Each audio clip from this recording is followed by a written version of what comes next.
ఆ, ఇక ఈ రేట్ల విషయం మాట్లాడేసి నేను నిన్న పని చూసుకుంటాను, మిమ్మల్ని డిస్టర్బ్ చేయనండి. సురేష్ అన్న,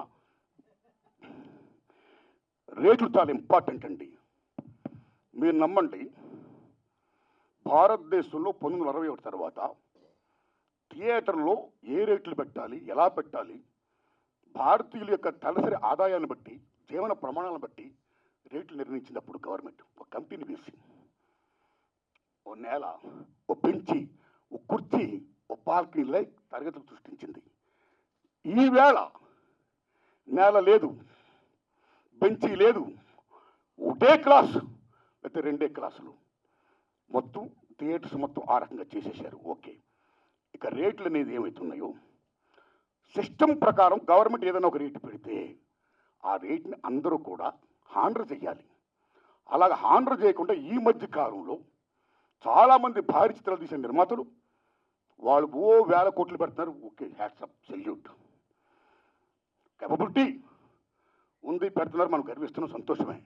కానీ అలా పెట్టే నిర్మాతలు చాలామంది ఏం చేస్తున్నారంటే, మా సినిమాకి చాలా ఖర్చు అయిపోయింది కాబట్టి రిలీజ్ ముందు రేట్లు ఎక్కువ పెంచితే మేము సేఫ్ అవుతాం అని ఒకటి పెట్టడం వల్ల, నిజం చెప్పండి తమ్ముళ్ళారా, నేను చెప్తున్న ఫ్రాంక్గా, ఆ రకంగా పెట్టడం వల్ల, దానికి గవర్నమెంట్ యాక్సెప్ట్ చేయడం వల్ల మామూలు హారం జరగట్లా సగటు చిత్రానికి. అలాగే ప్రేక్షకులకు డబ్బు ఎంతమంది దగ్గర ఉంటుందండి? పేదవాడికి సినిమా ఎవరు ఉంటుంది, డబ్బు ఉన్నవాడికి సినిమా ఎవరు ఉంటుంది? డబ్బు ఉన్నవాళ్ళు హ్యాపీగా చూడగలుగుతారు, పేదవాళ్ళు ఎక్కడ చూస్తారండి? అప్పు సప్పులు చేసి మరీ చూస్తారండి. ఇంత రేట్లు పెంచిస్తే పాప్కార్న్ బీభత్సం రేట్లు చూస్తే కనీసం 1000 రూపాయలు 1500 ఉంటేనే కానీ వేళ సినిమా చూడలేకపోతున్నాడండి. సో సగటు ప్రేక్షకుడికి వినోదం అనేది చాలా చౌకగా వచ్చే సినిమా ఈవేళ కాస్ట్ అయిపోతే ఈ రేట్లు పెట్టడం వల్ల అదేం ధర్మం అండి? ఇదేం సంక్షేమ రాజ్యం అండి? What are respecting the system of the government. ఒక రేట్లు పెడితే ఎవరికైనా రేట్లు అలాగే హానర్ చేయాలి. వై? బికాస్ మీరు భారీ బడ్జెట్లు పెడుతున్నారు, పెట్టుకోండి. మీరు గొప్పగా తీస్తున్నారు, తీయండి, మేము గర్విస్తున్నాం. ప్రేక్షకుడికి ఎన్ని ఎందుకండి? సినిమా బాగుందో లేదా, దట్స్ ఆల్. సినిమా బాగుంటే చూస్తాడు, చూడడం. రేట్లు పెట్టడం పెట్టకపోవడం అనేది మీ ఇంట్రెస్ట్ పడి ఉంటుంది. భారీ సినిమాలు తీస్తున్నారు, ఓకే, సెల్యూట్. దాన్ని వాళ్ళ మీద రుద్దకూడదు. బాగుంటే ఆ డబ్బులు వాళ్ళు ఏం పెడుతున్నారు, ఆ డబ్బుతో మీరు కోట్లు సంపాదించవచ్చు. ఉదాహరణ, హాలీవుడ్లో 10 కమాండ్మెంట్స్ సిసిల్ పెట్టి ఇమ్యూనిటీ తీశాడైనా, మామూలు బడ్జెట్ కదా, వేలాది కోట్ల సినిమా తీశాడైనా. అండ్ బెన్హార్ వేలాది కోట్లు పెట్టి తీశారు ఆ సినిమాలు. మీరు నమ్మండి, 2 సినిమాలు కూడా బీభత్సమైన hits. And gone with the wind. ఆ సినిమాలకి ఆ రోజుల్లో కోట్లు ఖర్చు అయితే మళ్ళా కోట్లు చేసి, మీరు నమ్ముతారా తమ్ముళ్ళారా, గూడ్స్ బళ్ళల్లో డబ్బులు తీసుకొని వెళ్ళేవారు. అదే రేట్లు. మేము 10 కమాండ్మెంట్ తీసాం, మేము బెన్హార్ తీసాం, చాలా ఖర్చు పెట్టాం, కాబట్టి రేట్లు పెంచండి అని అడగలా. కమ్ టు హిందీ ఫీల్డ్, కేఎస్ఎఫ్ మొగలేదాం అండ్ జీపీ సిప్ గారు షోలే, మామూలు సినిమాలో మొగలేదాం మీరు నమ్మండి 9 years తీసాడైనా. అప్పు సప్పు తీసి మొత్తం బీభత్సం, మామూలు బడ్జెట్ కాదు.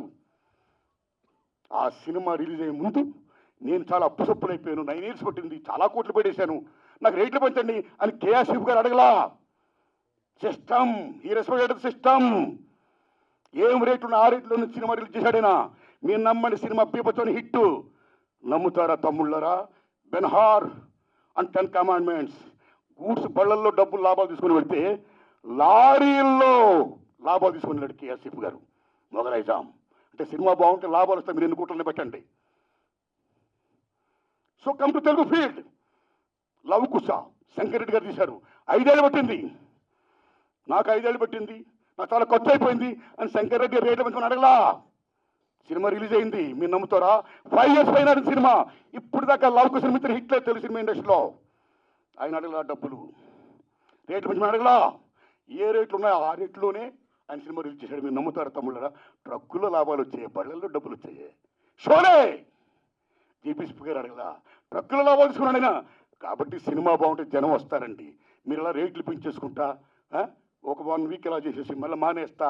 థియేటర్కి నేను ఆటో మీద ట్రావెల్ చేస్తున్నప్పుడు, తమ్ముడు మన సినిమా చూసేవా, తమ్ముడు ఏ సినిమా చూసామంటే సినిమా చూడాలి ఉందండి, కానీ చాలా రేట్లు పెట్టేశారండి ఫస్ట్ వీక్.